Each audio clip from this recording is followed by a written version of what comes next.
And here in Rangoon, I want to send a message across Asia.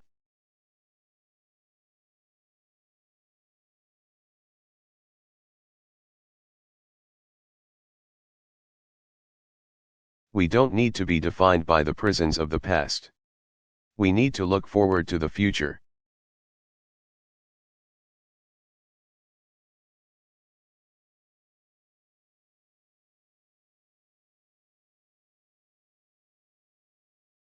To the leadership of North Korea, I have offered a choice.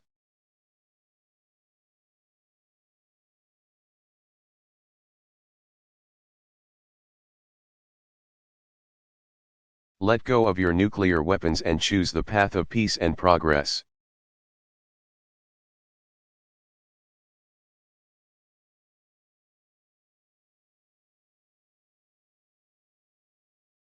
If you do, you will find an extended hand from the United States of America.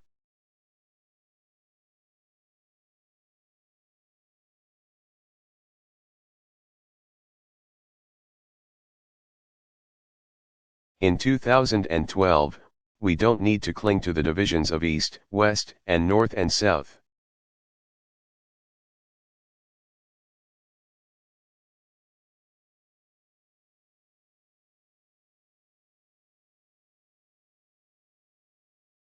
We welcome the peaceful rise of China, your neighbor to the north, and India.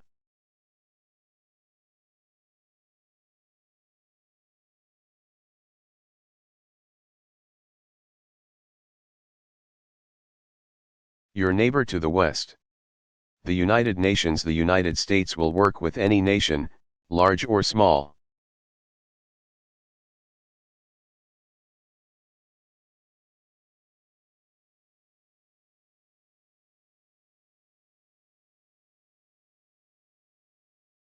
That will contribute to a world that is more peaceful and more prosperous, and more just and more free.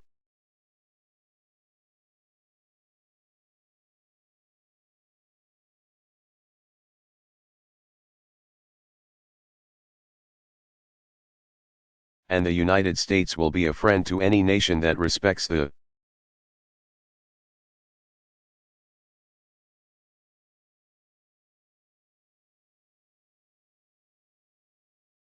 rights of its citizens and the responsibilities of international law.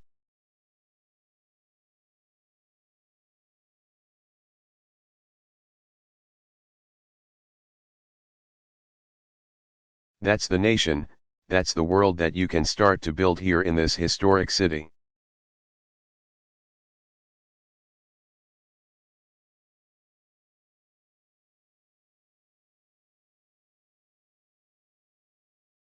This nation that's been so isolated can show the world the power of a new beginning.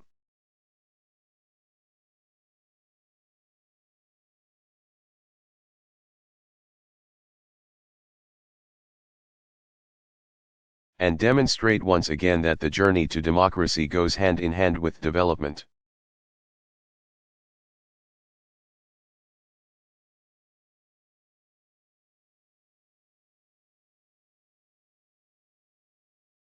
I say this knowing that there are still countless people in this country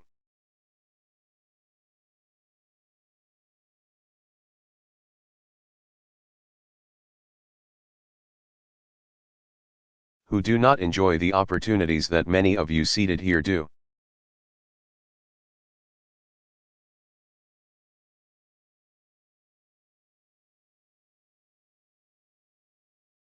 There are tens of millions who have no electricity.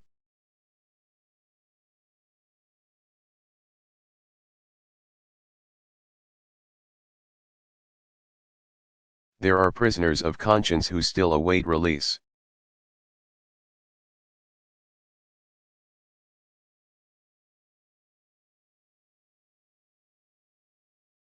There are refugees and displaced peoples in camps where hope is still something that lies on the distant horizon.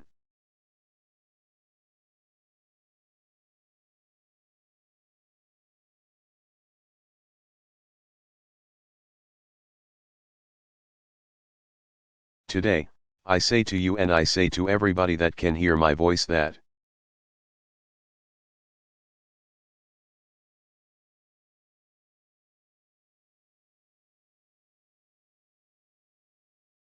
The United States of America is with you, including those who have been forgotten.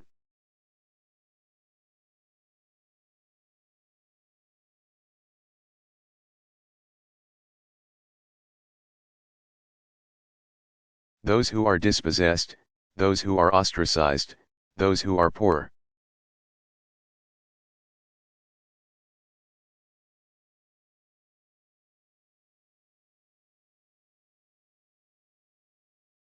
We carry your story in our heads and your hopes in our hearts.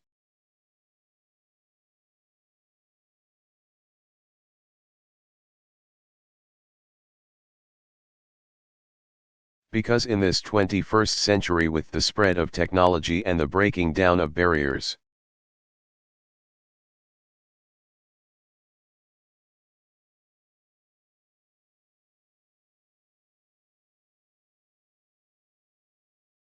the front lines of freedom are within nations and individuals, not simply between them.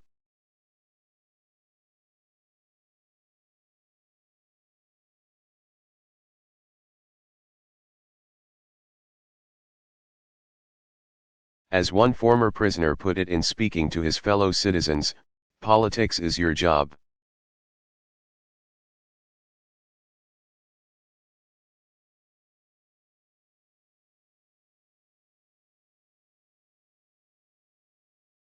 It's not only for the politicians. And we have an expression in the United States that the most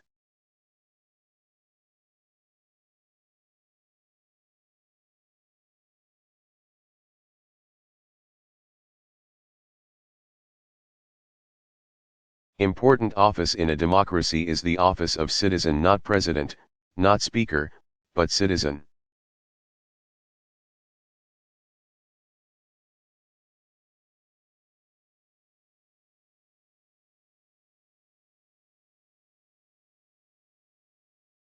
So as extraordinary and difficult and challenging and sometimes frustrating as this journey may seem,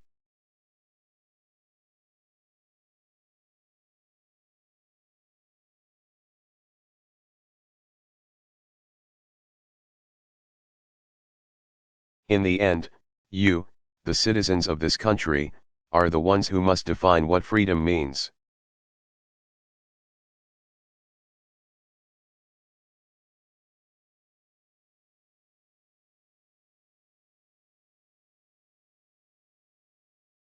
You're the ones who are going to have to seize freedom.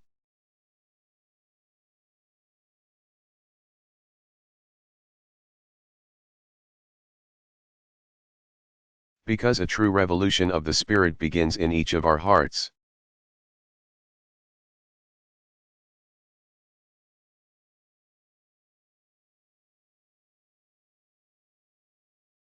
It requires the kind of courage that so many of your leaders have already displayed.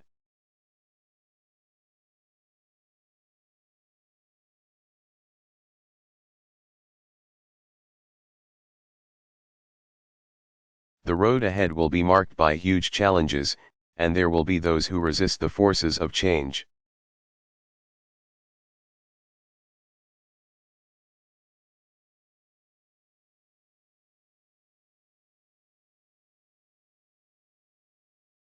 But I stand here with confidence that something is happening in this country that cannot be reversed.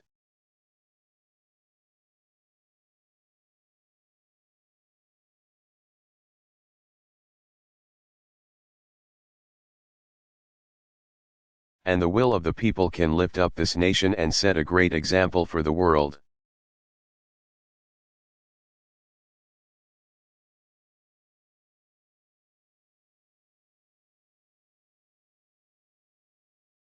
And you will have in the United States of America a partner on that long journey. So, Sezutin Badda.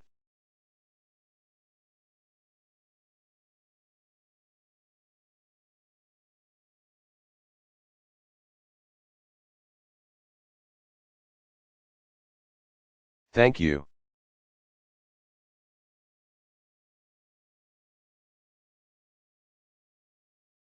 Barack Obama.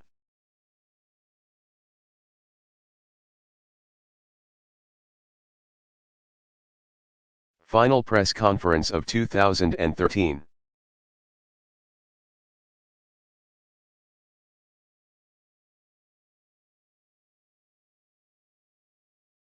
Delivered December 20, 2013.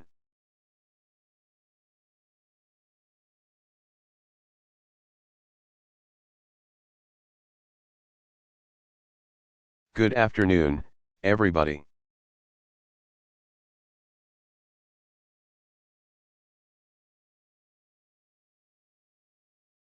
I know you are all eager to skip town and spend some time with your families. Not surprisingly, I am.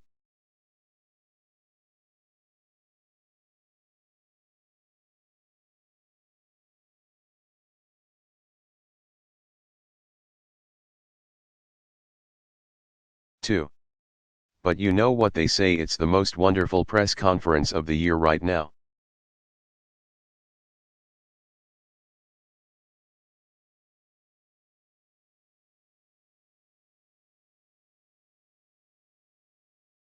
I am eager to take your questions, but first, I just want to say a few words about our economy.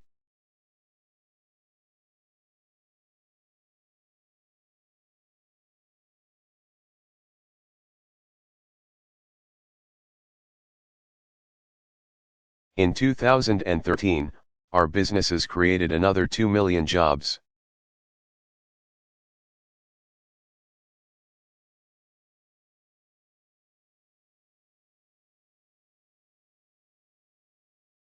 Adding up to more than 8 million in just over the past 45 months.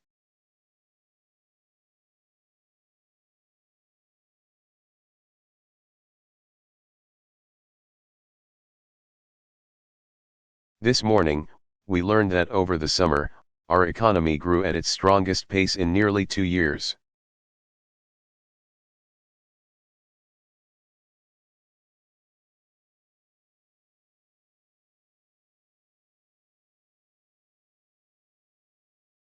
The unemployment rate has steadily fallen to its lowest point in 5 years.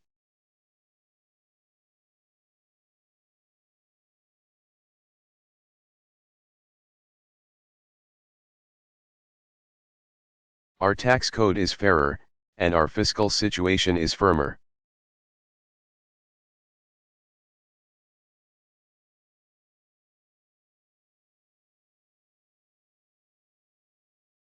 With deficits that are now less than half of what they were when I took office.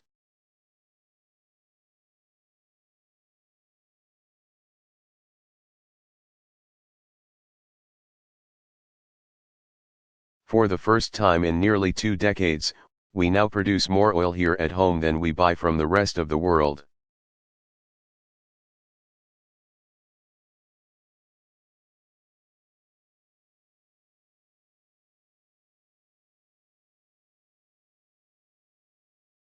And our all of the above strategy for new American energy means lower energy costs.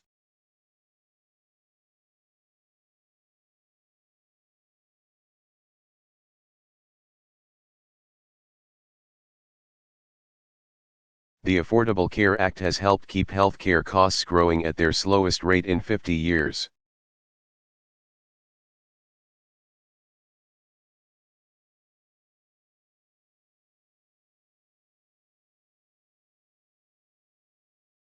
Combined, that means bigger paychecks for middle-class families and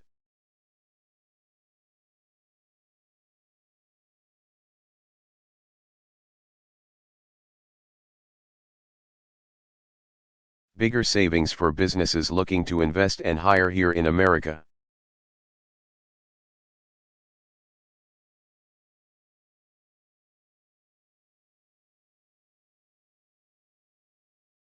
And for all the challenges we've had and all the challenges that we've been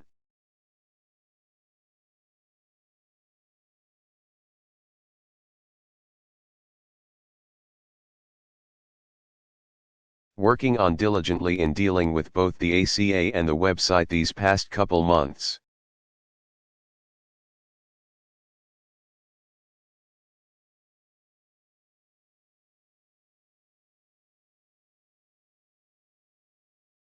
More than 500,000 Americans have enrolled through healthcare.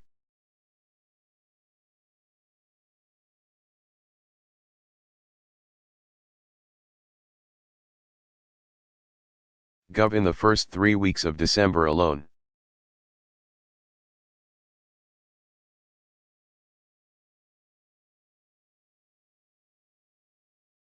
In California, for example, a state operating its own marketplace.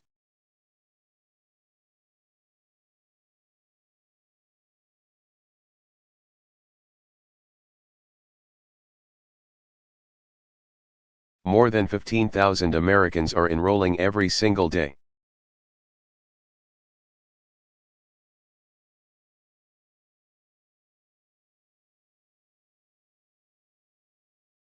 And in the federal website, tens of thousands are enrolling every single day.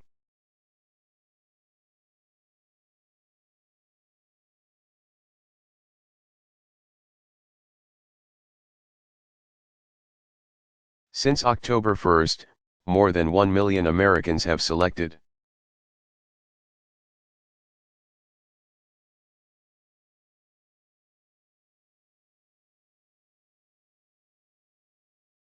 New health insurance plans through the federal and state marketplaces.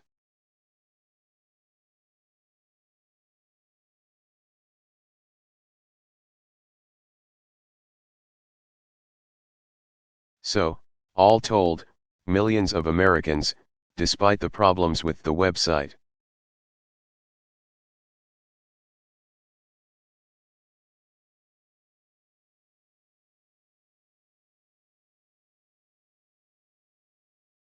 are now poised to be covered by quality, affordable health insurance come New Year's Day.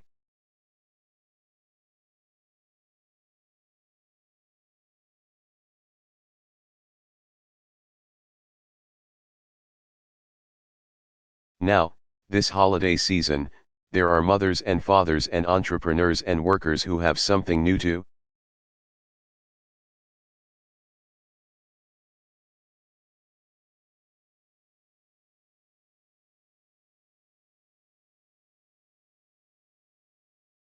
celebrate the security of knowing that when the unexpected or misfortune strikes, hardship no longer has to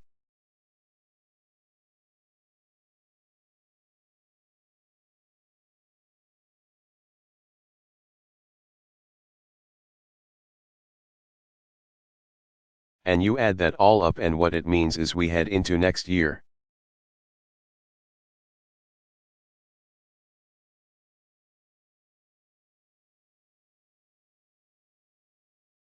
With an economy that's stronger than it was when we started the year.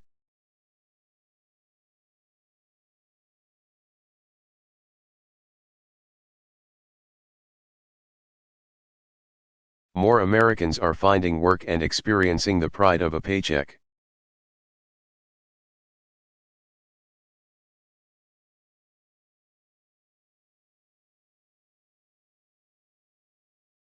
Our businesses are positioned for new growth and new jobs.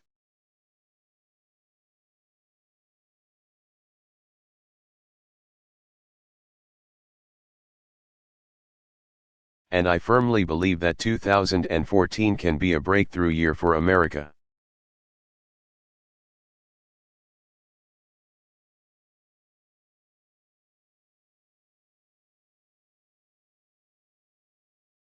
But as I outlined in detail earlier this month,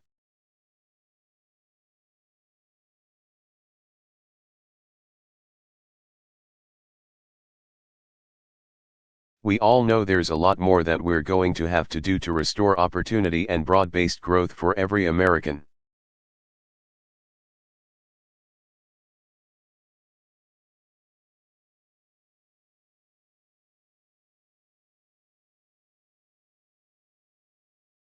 And that's going to require some action.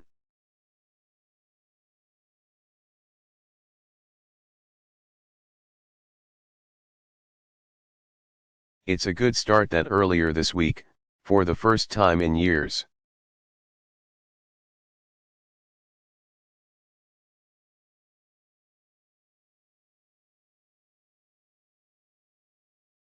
both parties in both houses of Congress came together to pass a budget.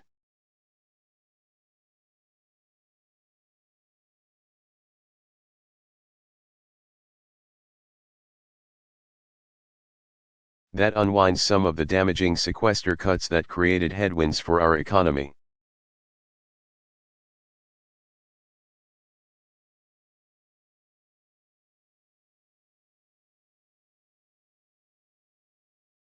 It clears the path for businesses and for investments that we need to strengthen our middle class.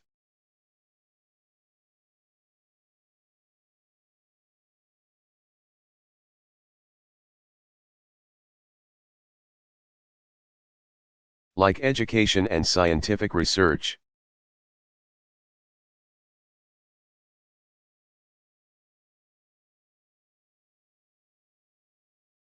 And it means that the American people won't be exposed to the threat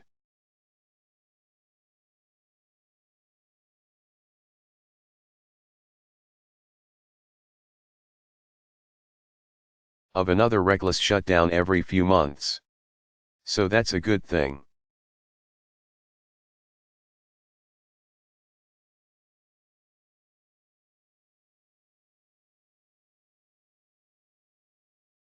It's probably too early to declare an outbreak of bipartisanship.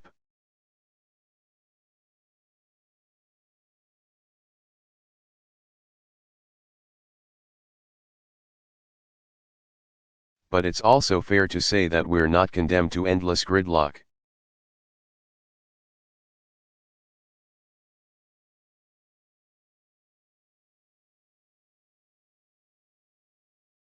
There are areas where we can work together.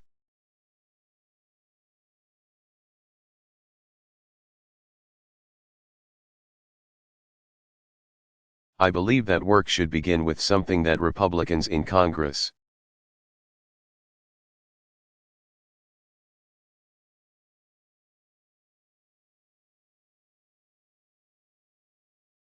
should have done before leaving town this week.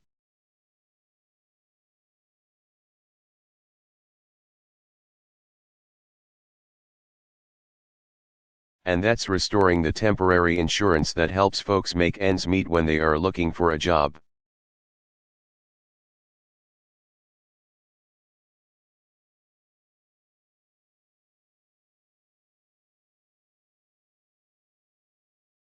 Because Congress didn't act, more than 1 million of their constituents will lose a vital economic lifeline at Christmas time.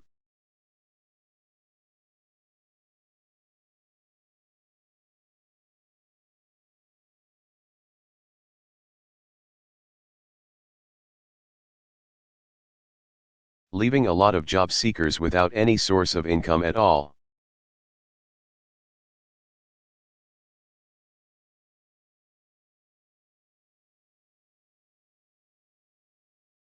I think we're a better country than that.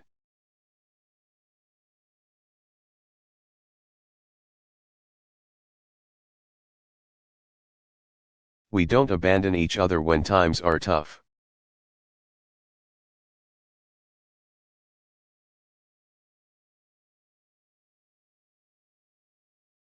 Keep in mind, unemployment insurance only goes to folks who are actively looking for work.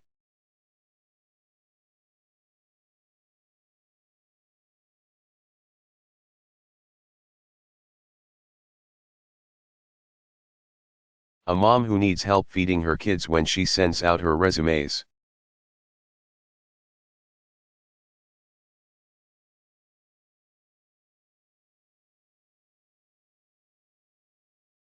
Or a dad who needs help paying the rent while working part-time and still earning the skills he needs for that new job.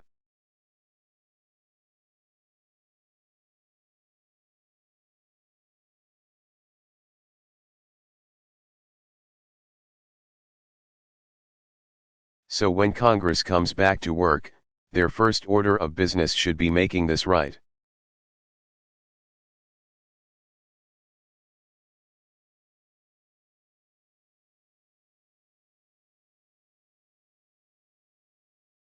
I know a bipartisan group is working on a 3-month extension of this insurance.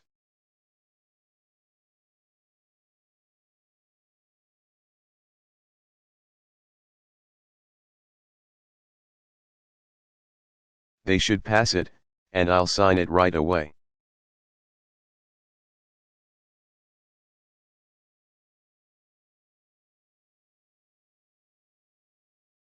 Let me repeat, I think 2014 needs to be a year of action.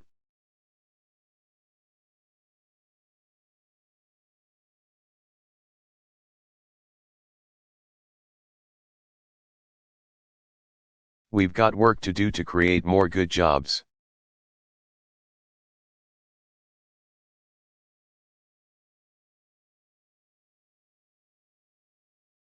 To help more Americans earn the skills and education they need to do those jobs and to make sure that those jobs offer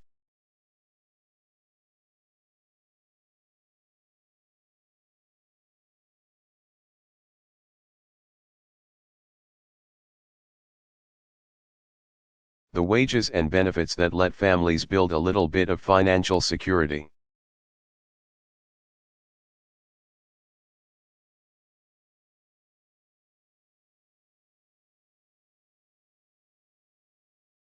We still have the task of finishing the fix on our broken immigration system.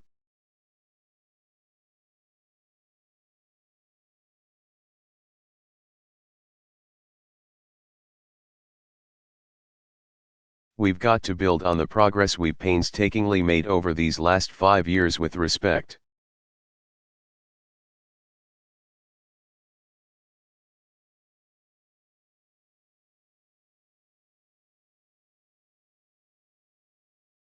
to our economy and offer the middle class and all those who are looking to join the middle class a better opportunity.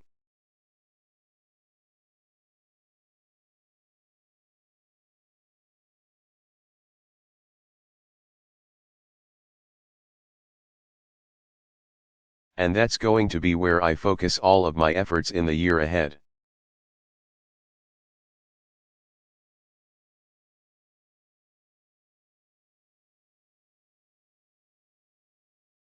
And let me conclude by saying, just as we're strengthening our position here at home,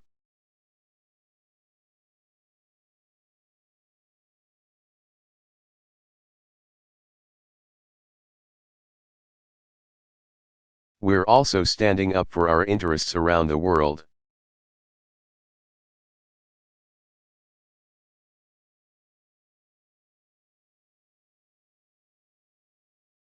This year, we've demonstrated that with clear-eyed, principled diplomacy.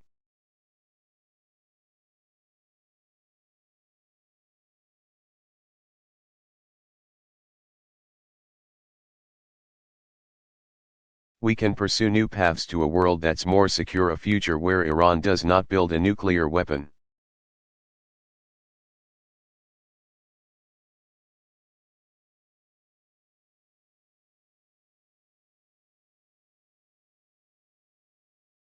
A future where Syria's chemical weapons stockpiles are destroyed.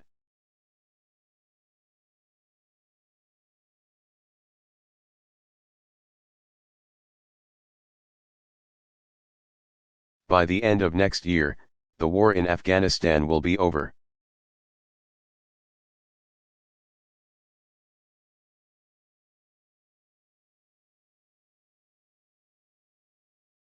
Just as we've ended our war in Iraq, and will continue to bring our troops home.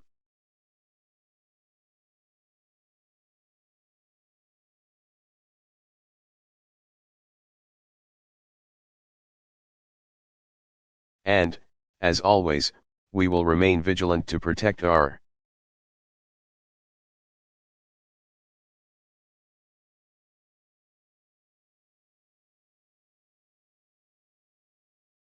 homeland and our personnel overseas from terrorist attacks.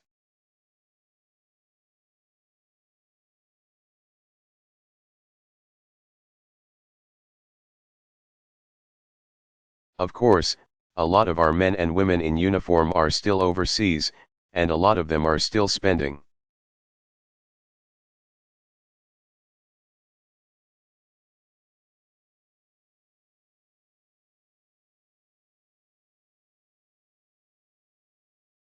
their Christmas far away from their family and their friends, and in some cases, are still in harm's way.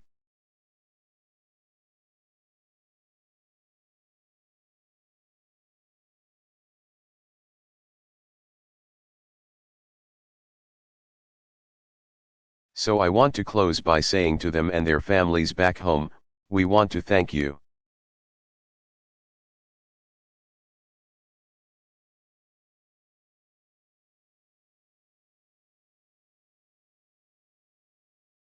Your country stands united in supporting you and being grateful for your service and your sacrifice.